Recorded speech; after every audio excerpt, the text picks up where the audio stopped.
이제 드디어 20년 만에 복수를 하게 됐다.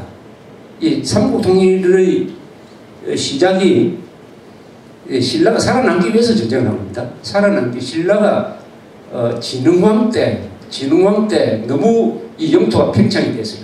진흥왕 때 영토는 한강을 전부 다 차지하고 서울 북한산에 진흥왕 수수비가 있었지 않습니까? 또 함경도 쪽으로 쫙 올라가가지고 저 마운령 무슨 황초령인가 뭐 거기까지 다 올라가고 해가지고 팽창을 너무 하다 보니까 그 다음부터는 100년 동안은 고구려와 백제의 반격을 받아가지고 그거 지킨다고 급급하고 되었습니다. 그런 과정에서 이 문무왕의 말하자면 누님하고 이 자영이 붙잡혀서 죽였다. 거기에 대한 복수심이 신라가 삼국통일하는 데 있어서의 이 동기가 된 것입니다. 그런데 이렇게 침을 뱉었던 사람하고 당나라가 형제가 되라고 하니까 이거 신라가 어떻게 했습니까? 그런데 신라는 참았습니다. 신라는 아주 은인자중하는 나라입니다. 실력이 없을 때는 참아요. 실력이 있으면 행동을 해요. 신라의 행동 패턴이 딱 정해져 있습니다. 그래서 가만히 있어 잘 참아요. 잘 참.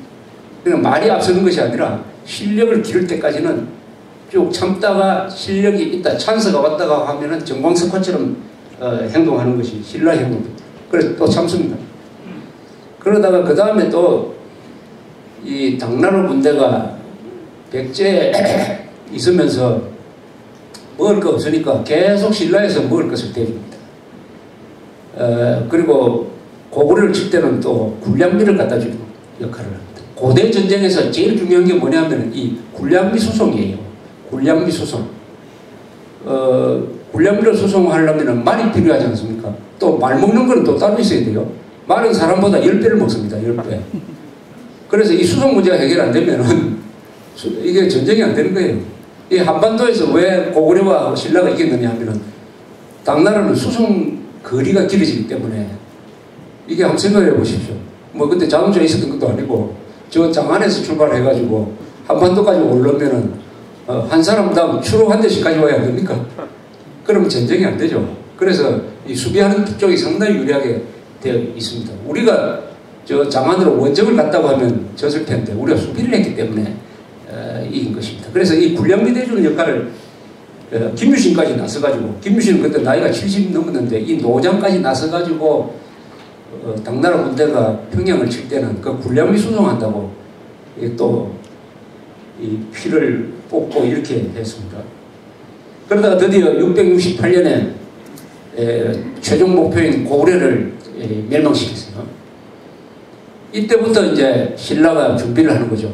이제 당나라하고 한번 붙어있는데 딱 눈치를 보니까 정보가 들어오는 거죠. 당시에 장안에는 신라의 학생들이 많이 가 있었습니다.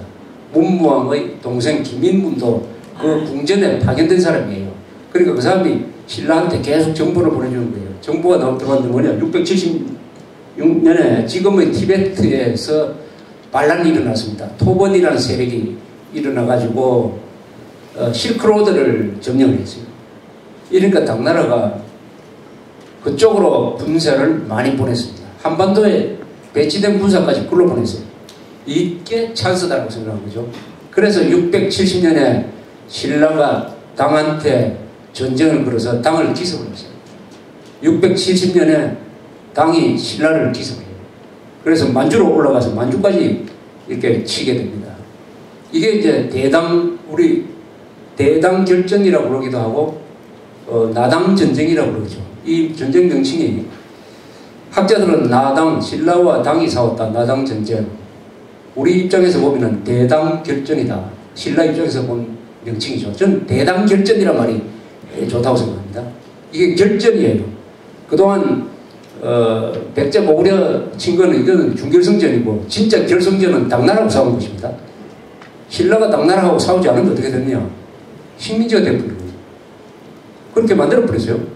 당나라가 이 경주 일대 신라 지역에다가 계림대도독이라는 행정구역을 또 하나 만들어 놓고 문무왕은 왕으로 대우해주는 것이 아니고 계림대도독의 도독이다 해가지고 임명장을 해줬습니다.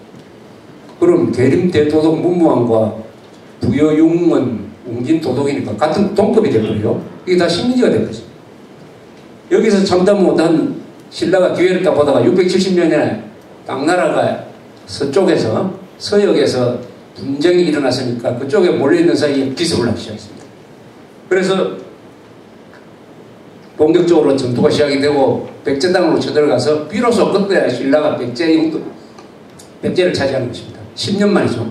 660년에 백제가 망했지만은 실질적인 영토권을 확보하는 것은 670년 무렵이에요. 10년 동안 당나라가 관리하고 있었던 것입니다.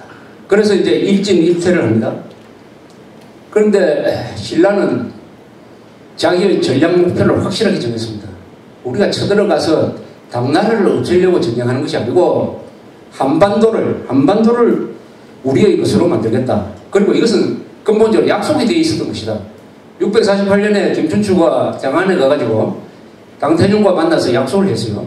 통일을 한 다음에는 평양 원산선 이남은 신라 것으로 해준다라고 약속을 했는데 당나라가 먼저 약속을 안 지킨 거예요.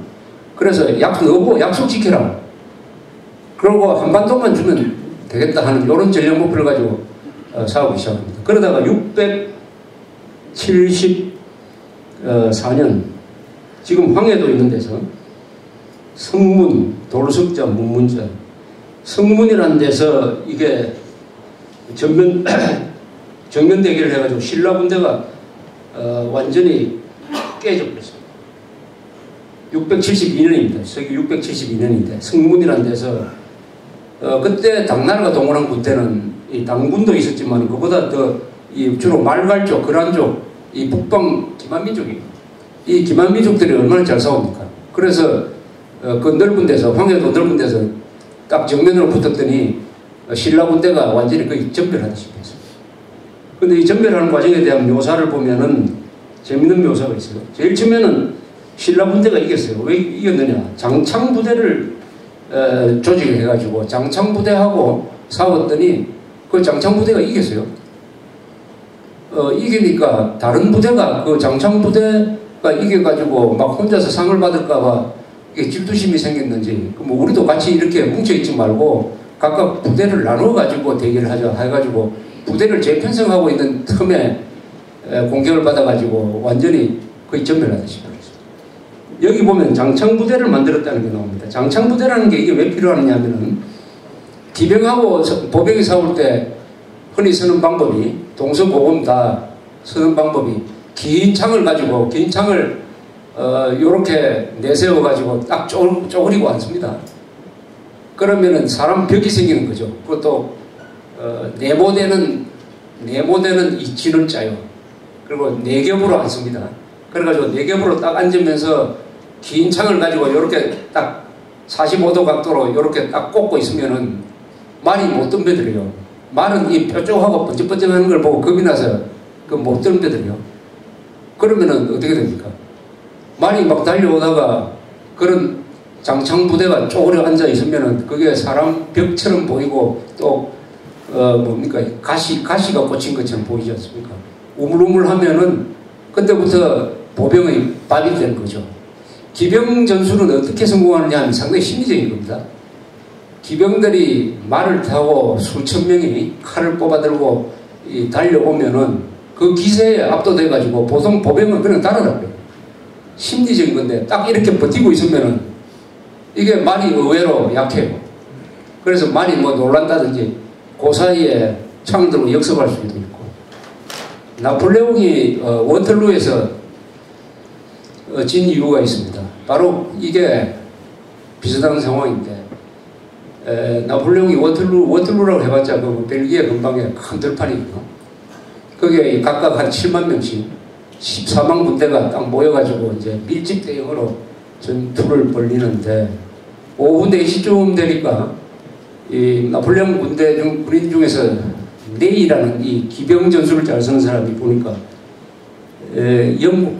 영국군이 아니라 사실은 연합군인데 그 연합군 중앙위에서 뭐 웅성웅성하고 하는 거 보니까 아 저놈들이 후퇴하려고 저러는 모양이다라고 오판을 했어요. 사실은 부상자를 뒤로 후송하면서 웅성웅성한 건데 그래서 서둘러 이 프랑스 군대가 자랑하던 기병을 다 모아가지고 돌격을 명령합니다.